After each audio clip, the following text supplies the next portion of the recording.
Hello friends, welcome back to our own channel. तो देखिए, इस वीडियो के अंदर हम निफ्टी को देखेंगे कि निफ्टी कल किस तरह से कामकाज कर सकते हैं और यहाँ पे हमने क्या डिस्कशन किया था। तो कल का वीडियो अगर आपने देखा होगा तो कल हमारा क्लियर डिस्कशन था कि ये एक रेंज थी, मार्केट इस रेंज के अंदर कामकाज करती हुई नजर आएगी। इस रेंज को ब्रेक करेगी तो हमारी एक ट्रेड बनेगी। तो मार्केट ने देखिए रेंज को ब्रेक किया, बहुत अच्छी ट्रेड बनी यहाँ पे। मतलब मार्केट खुली ही हमारे लेवल के आसपास और तुरंत ही मार्केट ने अपने लेवल को ब्रेक किया। तो हमारी एक ट्रेड बनी। हाँ, हमारा टारगेट थोड़ा सा बड़ा था, 50 पॉइंट से हमारा टारगेट रह गया। हम 750 का इंतजार कर रहे थे, मार्केट 800 पर ही रुकी। लेकिन हम देखिए हमारा यहाँ पे एसएल था। मैंने एक शॉर्ट वीडियो पोस्ट किया था, ये मैंने जब नीचे आई फिर पुल बैक गया तो यहाँ पे मैंने अपने एसएल को ट्रेल किया, फिर नीचे आई, फिर ऐसे हिट होते होते बच गया, फिर यहाँ पे और फिर यहाँ एक मोमेंटम आ गया। और फिर जब हमने ये जब देखिए ये स्विंग बना तो यहाँ पे हमारा ट्रेलिंग एसएल हिट हो गया। तो इसीलिए हम यहाँ पे निकल गए। फिर उतना कुछ मोमेंटम नहीं, फिर वहीं पे मार्केट खड़ी रही। तो देखिए हमेशा जब आप प्रॉफिट में आ जाते हो ना, तो हम ऑप्शन ट्रेडिंग के अंदर क्या होता है, जो ऑप्शन बायर होते हैं उनके पास क्या होता है ना, जो टाइम डिके की वजह से क्या होता है, उनको ज्यादा प्रॉफिट वहां पे नहीं मिलता। अगर मार्केट इस तरह से यहाँ पे रुक जाएगी ना, तो फिर उनका प्रॉफिट वहां पे डिक्रीज होना स्टार्ट हो जाता है। तो इसीलिए प्रॉफिट पे जब आते हो तो आपने एसएल को टाइटली ट्रेल करते रहना है और वहां पे बुक करना है। देखिए यहाँ पे जैसे इस स्विंग को क्रॉस किया, मैं डेफिनेटली यहाँ पे निकल गई। क्यों निकल गई? क्योंकि देखिए अगर यहाँ से ऊपर इतना ही चली गई तो मेरा यहाँ तक का पूरा प्रॉफिट मैं फिर से यहीं पे आके खड़ी हो जाती, तो मैं ये पूरा प्रॉफिट मेरा मार्केट निकल लेता। तो इसीलिए मैंने यहाँ से निकलना समझदारी यहाँ पे दिखाई। हाँ, यहाँ से नीचे आती वो अलग बात है। देखिए मार्केट के अंदर ना, एक बार हमने प्रॉफिट बुक किया तो फिर आने वाले मोमेंट के जो मोमेंट आ जाता है उसके बारे में ज्यादा सोचना नहीं है। देखिए रिग्रेट तो बिल्कुल भी नहीं करने की, या मैं जल्दी निकल गया और प्रॉफिट हो जाता। ये चीजें मार्केट के अंदर बिल्कुल भी नहीं सोचनी है। मार्केट के अंदर सबसे ज्यादा इम्पोर्टेंट आपका माइंड सेट।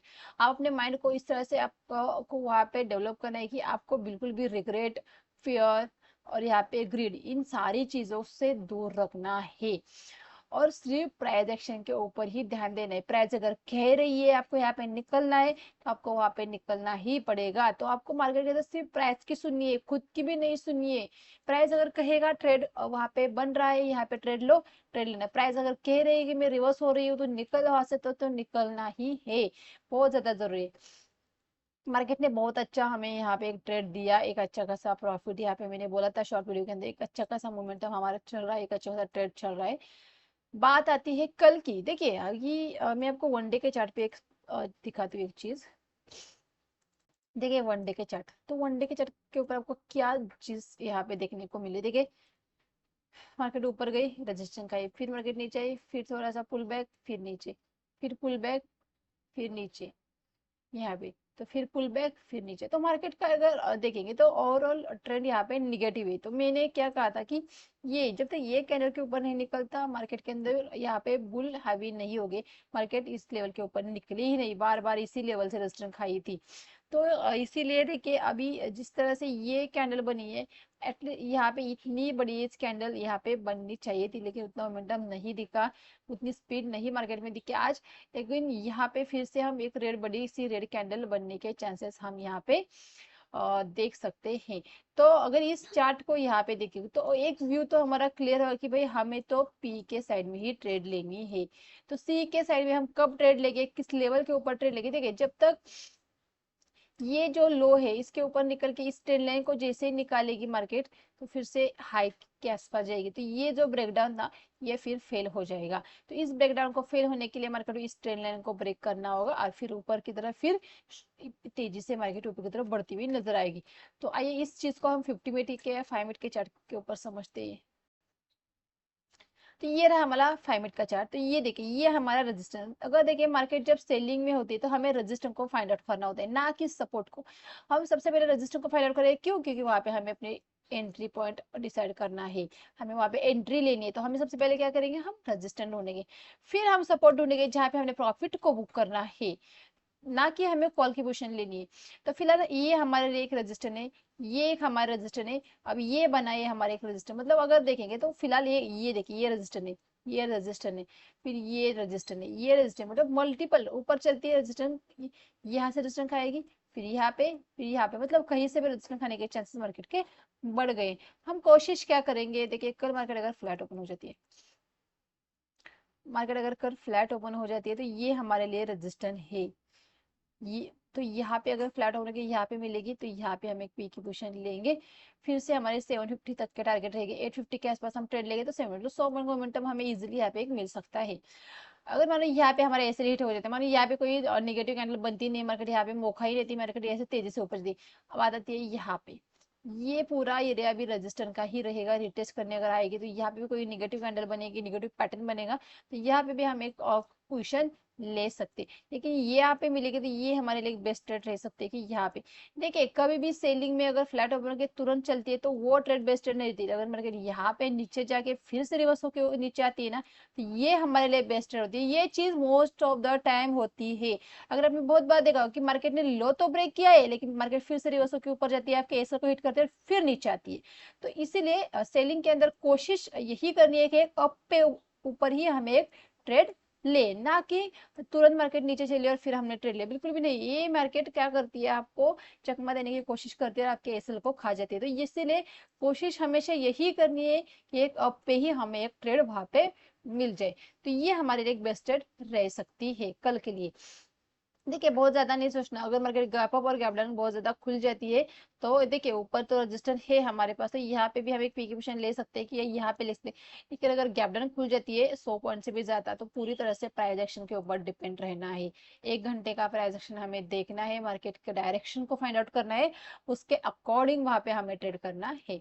बात करती है बैंक निफ्टी की, तो देखिए बैंक निफ्टी के अंदर उतना अच्छा कुछ कामकाज नहीं किया है। जैसे कि मैंने कल बोला था कि ये लेवल जैसे ब्रेक हो गए हम ट्रेड करेंगे, इसके बीच में हम ट्रेड बिल्कुल नहीं किए, तो बैंक निफ्टी को हमने बिल्कुल भी यहाँ पे ट्रेड नहीं किया है। और अच्छा किया हमने, वो डिसीजन हमारा बहुत अच्छा डिसीजन था। क्यों अच्छा डिसीजन था, देखिए मार्केट यहाँ पे खुली, बीच में खुली, यहाँ पे मार्केट खुली, ऊपर गई, ऊपर गई, यहीं से नीचे मैंने क्या कहा था, ये रेंज के बीच मार्केट कहीं से भी घूम सकती है। देखिए खुली यहाँ पे आपका इतना रिस्क रहेगा, इतना टारगेट रहेगा, टारगेट हिट किया नहीं, हिट किया, वहीं से आके आपके एसएल को वहां पे हिट किया। मतलब देखिए इस रेंज के अंदर हमने ट्रेड ना करने का डिसीजन हमारा कितना करेक्ट था, और हमने कितनी इजीली इस चीज को फाइंड आउट किया था कि मार्केट हमें यहाँ पे गुमराह कर सकते हैं, हमें धोखा दे सकती है। फिर देखिए कुछ भी नहीं, यहीं पे रुकी, कुछ भी नहीं मोमेंटम दिखाया, यहीं पे एक रेंज के अंदर मार्केट रही।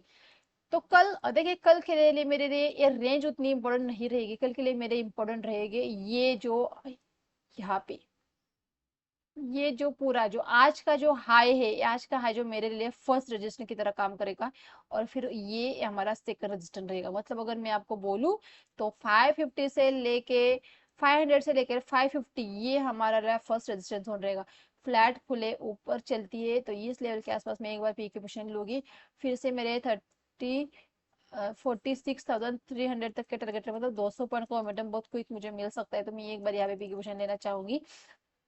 हाँ इसके ऊपर निकलती तो मैं मार्केट को छोड़ दूंगी, मैं बिल्कुल भी कॉल में एंटर नहीं करूंगी। मैं यहाँ पे भी कॉल में, मैं कल बैंक निफ्टी में मेरी एक की ट्रेड रहेगी, पी की ट्रेड के बारे में मैं सोचूंगी, मैं बैंक निफ्टी में कल कॉल के बारे में नहीं सोचूंगी।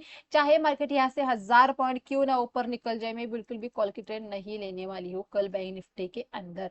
क्योंकि मेरे सेटअप के चलते कल बैंक निफ्टी में मेरी पी की पोजिशन बनती है, और ये सेटअप मेरा 10 में से 7 टाइम करेक्ट रहता है, 3 बार गलत रहता है। अगर कल वो 3 बार में से एक बार कल होगा तो कोई बात नहीं, मैं लॉस से बच जाऊंगी, लेकिन मैं कल मेरा यही रेट रहेगा, ये मेरा रजिस्टर है, और ये मेरी यहाँ पे पी की पोजीशन बनेगी, यही यहाँ तक की मैं एक टारगेट यहाँ पे लूंगी। अगर इसके नीचे चलती है तो डेफिनेटली हम एसएल को ट्रेल करेंगे, लेकिन कल एक्सपायरी है, कल एक्सपायरी की तरह हम एसएल को ट्रेल करने से अच्छा है हमें एक प्रॉफिट को बुक करना चाहिए, फिर अलग एक सेटअप देख के फिर से हमें एक ट्रेड करना चाहिए। कल एक्सपायरी के दिन क्या होता है, बहुत तेजी से मार्केट के अंदर यहाँ पे प्रीमियम वहाँ पे मेल्ट होना स्टार्ट हो जाते हैं, तो जो भी प्रीमियम क्विक हमें मिल जाते हैं उसे हमें बुक करना चाहिए। तो इसी तरह से हमारा कल एक ट्रेड रहेगा। बात करते हैं गैप डाउन मार्केट खुल जाते हैं, तो गैप डाउन के केस में हम पूरी तरह से प्राइस एक्शन के ऊपर डिपेंड रहेंगे, उसके अकॉर्डिंग कामकाज करेंगे। और गैप अप के केस में मैं गैप अप के केस में वही मेरा रहेगा, जैसे इस रेंज के अंदर आएगी मैं पी में एंटर कर जाऊंगी, अगर यहाँ पे खुल जाती है